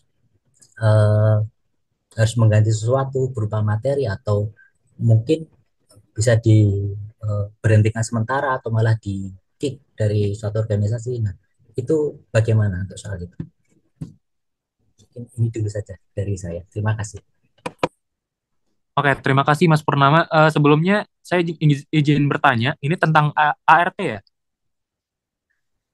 Oke. Ya, tentang RT. Mungkin bisa bantu dijawab oleh Mas Badat. Silakan Mas. Terima kasih Mas Purnama. Saya sebenarnya kenalnya orang ini namanya Alwi, jadi Purnama. Ya Mas Alwi, apa namanya terkait mekanisme sanksi ya. Biasanya mungkin kalau saya melihat ya, artinya juga kita kadang-kadang sepakat bahwa sebenarnya nggak semua itu diatur di dalam ADART. Karena setelah ADART itu ada yang namanya tata tertib dan juga SOP kerja. Artinya kemungkinan besar ketika hal-hal tersebut tidak diatur dalam anggaran dasar atau anggaran rumah tangga, berarti apa namanya yang menjadi stakeholder yang bertanggung jawab di bidang tersebut atau bertanggung jawab di dalam pasal tersebut harus membuat tata tertib dalam pekerjaannya dia. Seperti itu. Jadi contohnya semisal kalau apa namanya Dewan Pengawas, tadi saya juga belum sempat baca nih terkait sanksi ya. Artinya ketika Dewan Pengawas misalnya dalam satu case Dewan Pengawas itu apa namanya menjadi sanksi gitu. Dan kemudian habis itu sanksi anggotanya itu ada sanksi ringan, sedang dan berat. Nah, ketika tidak dijelaskan secara detail, artinya Dewan Pengawas sebagai apa namanya fungsi yudikatif ya. Fungsi yudikatifnya kan ada di Dewan Pengawas dan Presidium. Itu berarti mereka harus membuat yang namanya tata tertib yang untuk menjelaskan apa itu sanksi ringan, apa itu sanksi sedang, apa itu sanksi berat. Karena tidak diatur di dalam ada di dalam ART. Karena ART hanya menjelaskan bahwa sanksinya itu apa bentuknya seperti itu. Itu kurang lebih cerita ketika teman-teman nanti melihat hal-hal tersebut tidak dijelaskan di dalam AD atau di dalam ART, artinya sebagai stakeholder teman-teman harus memberikan mandat ya kepada para stakeholdernya untuk membuat tata tertib supaya tadi tidak rancu dalam penerapannya. Misal tadi ada beberapa penerapan yang masih terlalu umum. Bisa tadi kayak contohnya mungkin yang disampaikan oleh Mas apa yang ditanyakan tadi yang dari Iran tadi, bagaimana tuh apa yang disebut afiliasi politik dan walaupun sudah dijelaskan dalam AD-nya bahwa yang berafiliasi politik dan juga pematauan dan minhuma lah istilahnya, dan juga bawah-bawahnya dan juga dekat-dekatnya lah gitu kan. Nah, dan juga afiliasi selanjutnya seperti itu mungkin dijelaskan. Tapi kalau tidak detailkan mungkin nanti perlu ada namanya tata tertib yang menjelaskan terkait bahwa anggota PPI Dunia itu tidak boleh berafiliasi misal ormas yang tidak ormas yang memiliki elemen politik, atau bahkan mungkin bisa disebutkan nanti dalam tata tertib seperti itu. Karena tata tertib itu lebih fleksibel lagi, karena tata tertib itu kan yang membuat adalah stakeholder ataupun bidang yang memang dia membawahi tugas dari ART tersebut, dari ART tersebut. Misal itu tugasnya berada di dalam koordinator, artinya koordinator harus membuat membuat tata tertib terkait tersebut. Kurang lebih seperti itu Mas, artinya tadi di bawah ART masih ada tata tertib yang bisa menjelaskan lagi atau bahasanya mensyarahkan lagi ataupun yang menjelaskan lagi apa yang tidak dijelaskan di dalam ART atau menafsirkan lagi supaya tadi tidak muncul tafsir bebas. Karena kadang-kadang pun juga di dalam membaca ADART muncul tafsiran-tafsiran bebas. Kayak kemarin kita sempat berdiskusi dengan koordinator ya Pak Delami ya. Ketika itu ada muncul tafsiran yang berhubungan dengan kalau nggak salah berhubungan dengan ini ya Mas Delami, Mas Delami. Berhubungan dengan ketika PPI Dunia itu koordinator itu berhak mencalonkan dari kawasan mana saja. Tapi sedangkan di kawasan ataupun di koordinator kawasan itu harus bergantian. Artinya kalau tahun ini yang dari PPIDK Timur Tengah itu Pakistan dan juga Maroko, tahun depan nggak boleh bersama Maroko. Itu apakah bagaimana seperti itu? Apakah mau dirubah sebagainya gitu. Artinya ada hal-hal yang bersifat multitafsir seperti itu. Itu makanya tadi itu perlu ada namanya tata tertib yang lebih dijelaskan lebih detail supaya tadi artinya nanti setelah dijelaskan yang namanya pasal di bawahnya lagi ada nama tata tertib sehingga tidak terjadi multitafsir. Dan yang bertugas membuat tata tertib tadi adalah koordinator harusnya ketika dia membaca dan kira-kira itu kurang jelas atau mungkin nanti dibantu dengan presidiumnya atau dibantu dengan wakornya atau dibantu dengan tim-tim yang memang dia buat untuk menjelaskan ya tadi mensyarahkan lah istilahnya Seperti itu. Kan lebih seperti itu sih. Terima kasih Mas Badat untuk jawabannya. Mungkin cukup jelas untuk saat ini. Baik, terima kasih kepada Mas Badat dan juga Mas Alwi ya yang sudah menanyakan pertanyaan yang Masya Allah. Mungkin pertanyaan terakhir ini mungkin kita khususkan ke urgensi ADART menimbang tadi belum ada yang menanyakan urgensi. Silakan dari para hadirin sekalian yang ingin bertanya terkait urgensi ADART. Jika ada yang ingin ditanyakan, silakan raise hand atau diketik di room chat.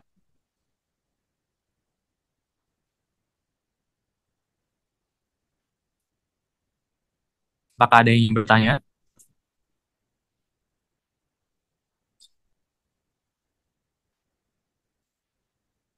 Atau jika ada yang ingin bertanyakan lagi terkait AD ataupun ART secara khusus, silakan.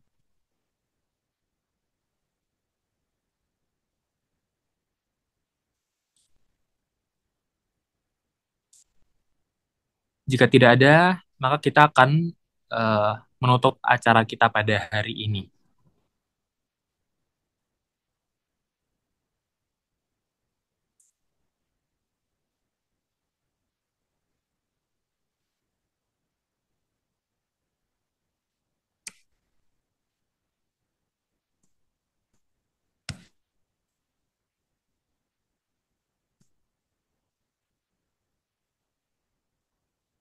Baik, sepertinya sudah tidak ada yang ingin bertanya ya. Baik, kita lanjut ke sesi berikutnya.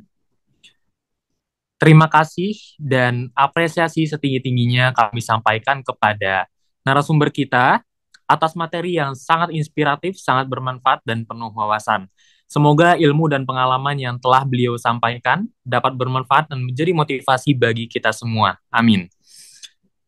Sebelum kita memasuki penghujung acara, silahkan untuk para hadirin sekalian untuk membuka kameranya karena kita akan melakukan sesi dokumentasi akhir. Sekali lagi kepada hadirin sekalian, dipersilakan untuk membuka kameranya karena kita akan melakukan sesi dokumentasi akhir. Kepada operator, waktu dan layar dipersilakan.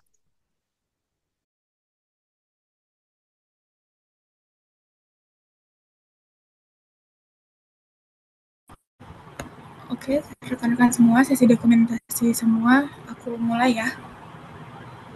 Untuk sesi pertama kita bagi 2 kali dan untuk sesi kedua kita juga bagi 2 kali. Oke, aku hitung dulu. 1, 2, 3. Sekali lagi ya. 1, 2, 3. Oke, untuk sesi 2 kita mulai. Sebentar. Oke. Sudah siap? 1, 2, 3. Oke, sekali lagi. 1, 2, 3.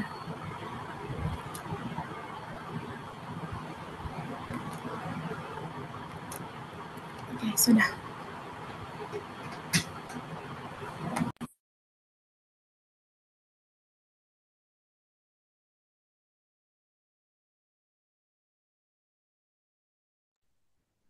Baik, terima kasih kepada kakak operator.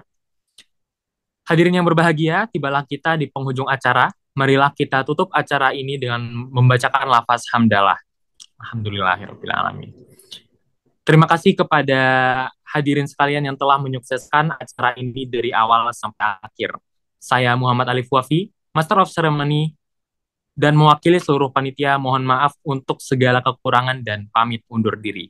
Akhir kata, wassalamualaikum warahmatullahi wabarakatuh. Waalaikumsalam warahmatullahi wabarakatuh. Terima kasih pemirsa yang sudah ikut meramaikan. Terima kasih para pemateri, para hadirin sekalian yang sudah menyempatkan hadir. Terima kasih tim. Mas Wafi, keren banget MC-nya, Mas Eka, moderatornya, Makasih pementerinya juga semuanya. Mas. Makasih Mas Andika. Makasih banyak para pemateri semuanya, Bang Andika, Bang Fahru, Mas Badat, Masya Allah habis pengajian ini langsung geser.